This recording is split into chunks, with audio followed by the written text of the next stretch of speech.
Bună copii! Știu că începeți grădinița sau școala și că sunteți puțin cam emoționați de acest nou început. Astăzi vreau să vă povestesc despre un băiețel care se temea foarte tare să meargă la grădiniță. A existat cândva un băiețel pe nume Mihai. El avea aproape 3 anișori și deși era foarte curajos în multe lucruri, îi era teamă când auzea de grădiniță. Dimineața, când mami și tati îi spuneau că este timpul să se pregătească, Mihai se ghemuia lângă mama și spunea trist: "Nu vreau să merg la grădiniță, mami.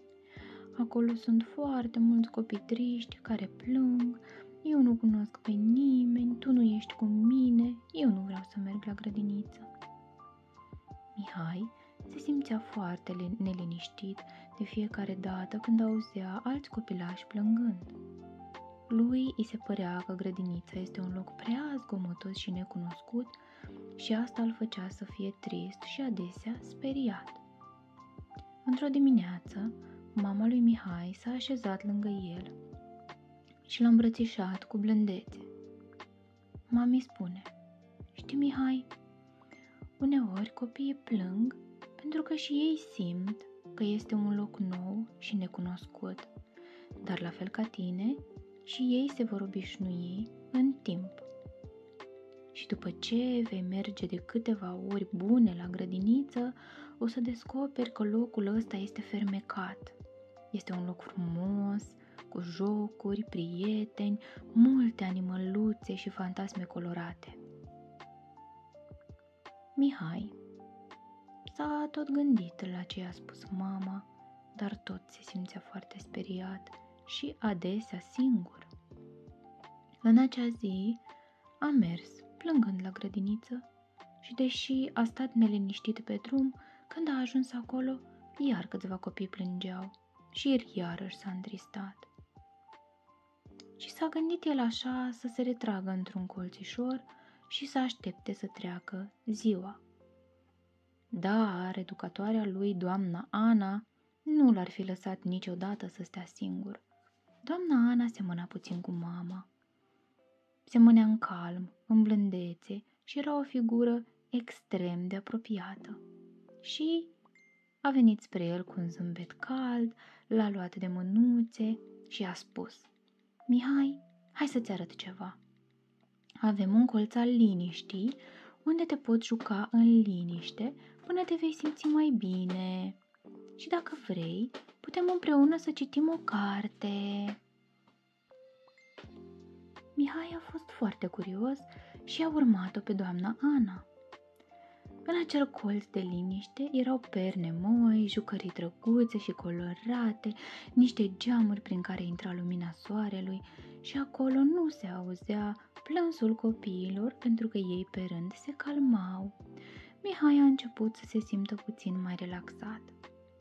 În zilele următoare, el a descoperit că deși unii copii plângeau la început, cu timpul începeau să se joace și să râdă după ce plecau părinții la servici. Încet, încet, și Mihai a început să vorbească cu ceilalți copii și a descoperit că avea un prieten nou pe nume Radu, căruia îi plăcea să construiască turnuri din cuburi și să se joace cu animăluțele, cu mașinuțele și să hrănească păpușile, la fel ca el. A insistat Mihai și a mers la grădiniță și, indiferent cât îi era de greu, mama și tata aveau de fiecare dată o îmbrățișare caldă pentru el. Copii, voi primiți o îmbrățișare? Abia după câteva săptămâni, Mihai abia aștepta să meargă la grădiniță. El nu mai era speriat de zgomote, de necunoscut, pentru că acum cunoștea toată grădinița și toți copilașii și știa că acolo va avea parte de joacă și de experiențe foarte frumoase. Într-una din dimineți, mama l-a întrebat dacă este pregătit să meargă la grădiniță, dar Mihai a zâmbit larg și a spus: Mami, îmi place grădinița. Este foarte frumoasă grădinița mea. Am prieteni și avem atâtea jocuri și dacă mă simt obosit, pot să merg puțin în colțul liniștii sau să mă joc un pic singur în parc. Mama lui Mihai i-a zâmbit fericită pentru că băiețelul învățase să se adapteze și să găsească bucurie în lucrurile noi. De atunci, Mihai a știut că uneori ceea ce pare că ne sperie la început poate să devină foarte frumos dacă ești un copil curajos, dacă îți dai voie să simți și dacă dai o șansă. V-a plăcut povestea mea? Hai copii, cu curaj, pe drum către grădiniță!